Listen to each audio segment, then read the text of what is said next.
Alrighty guys, we are starting off in the basement here today in the utility room. We're going to be going through this cleanout here. I have gone around and put eyes on all the other cleanouts. There are two towards the back of the house in the grand room and in the entertainment room, two cleanout caps, one of them covering an 1.5-inch cleanout and the other one covering a 3-inch cleanout. Both of those were screwed into with wood screws and compromised by whoever did the finishes to hold those cover plates on. The screws in question have already begun to corrode and counting down to that leaky time bomb actually starting. The right way to do that would have been to take the standard cap like they have here and put in an inset cap.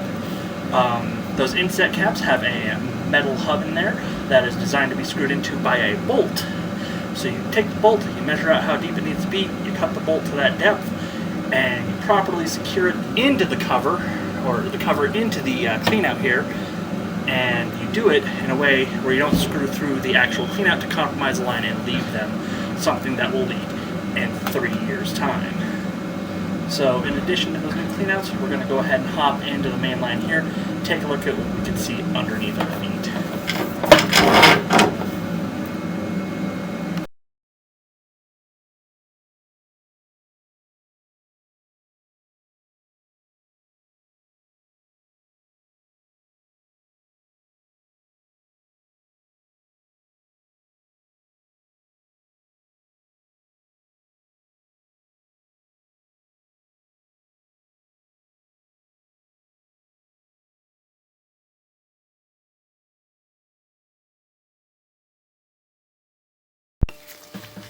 And the home inspector has already run a bunch of the water. So if there were any low points, you've been seeing them by now. I also flushed the basement toilet before entering the line, just to make sure that any debris that was in there was pushed out, and that any defects, such as low points or grading loss, would be filled with water. Everything that we've seen so far looks pretty gosh darn good. Just as I say that, see some grading loss from about 40 feet to 44 feet. 40 to 44 feet has seen some grading loss. You'll note that in the report, but it's nothing I would be worried about today. Just something worth monitoring in the future.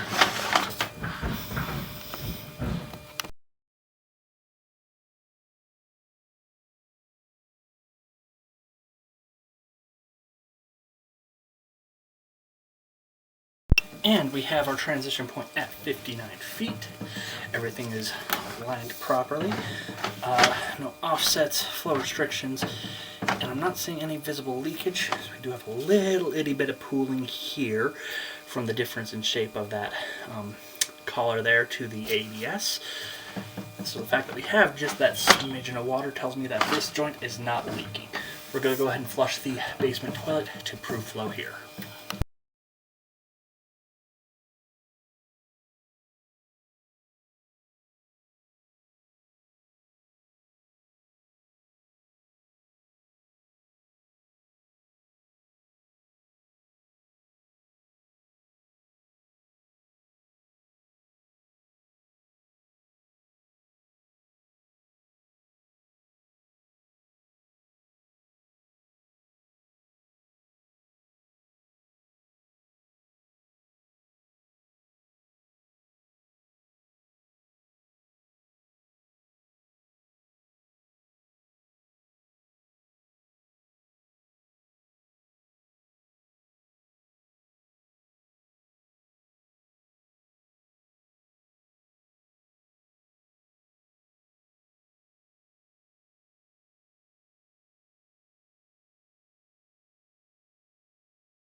Alrighty, we have our city tap connection at 95 feet there. Collar is in good condition, no roots or compromises to that connection. And we did see that the line did get a little flatter out underneath the street. Instead of being around 2 to 3 degrees, we were sitting between 1, maybe 2 degrees in some areas. Just tells me that this line's a little flatter. I'm going to go ahead and flush a toilet down here in the basement, proof flow, and take a look at all that.